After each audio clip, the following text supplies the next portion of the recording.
Bonjour, bonjour. Alors, on va répondre aux petites questions qui sont arrivées jusqu'à bord du trimaran SVR Lazartigue. Alors la première, elle est pour toi. Alors la première, traverser le poteau noir, c'est un truc pas facile. Cette année, on n'a pas forcément très bien réussi, en tout cas par rapport à d'autres. C'est une zone météo compliquée avec beaucoup de nuages et des vents changeants et souvent assez faibles. Et pour passer, on peut regarder un peu les images prises par les satellites pour voir les nuages et les grains et essayer de se positionner au mieux.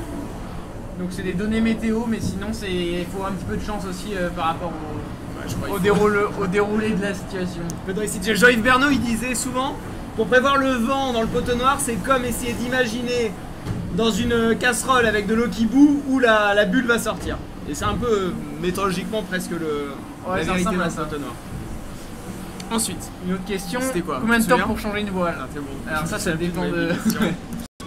Ça dépend un peu de nos voiles, mais on met entre une manœuvre, ça met souvent entre du début à la fin, entre le moment où on commence, on prend une initiative, et le moment où c'est fini, rangé, on est reparti à pleine vitesse, c'est entre une demi-heure et 1 heure souvent.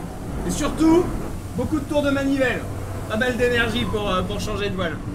Ensuite, il y avait une question sur si le vent est défavorable, le vent est contraire.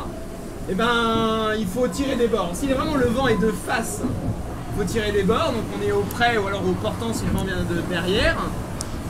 Et puis il faut s'adapter, essayer de trouver la solution. Parce que c'est vrai que la stratégie qu'on a, c'est jamais vraiment, le vent est jamais vraiment comme il devait être prévu.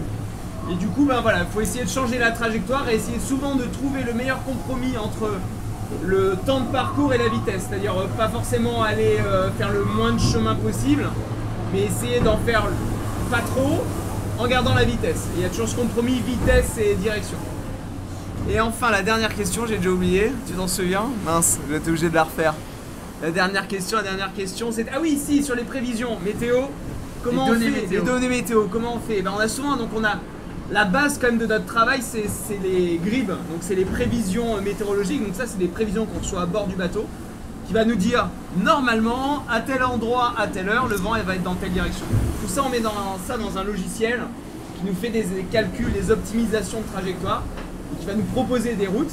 Et vu qu'on a plusieurs météos, on a plusieurs routes, et dans tout ça, il faut choisir, essayer de trouver la moins mauvaise ou la meilleure, essayer de commencer avec une, parfois finir avec l'autre, et voilà. Et ensuite, on adapte évidemment avec ce qu'on voit. Le vent qu'on observe en temps réel et où le ciel, les nuages, on essaie de comprendre d'où va venir le vent ou ce qui va se passer. Voilà, je vous montre, on va faire un petit tour parce que la petite vidéo à l'intérieur c'est quand même pas génial. Je peux vous montrer justement dehors les nuages.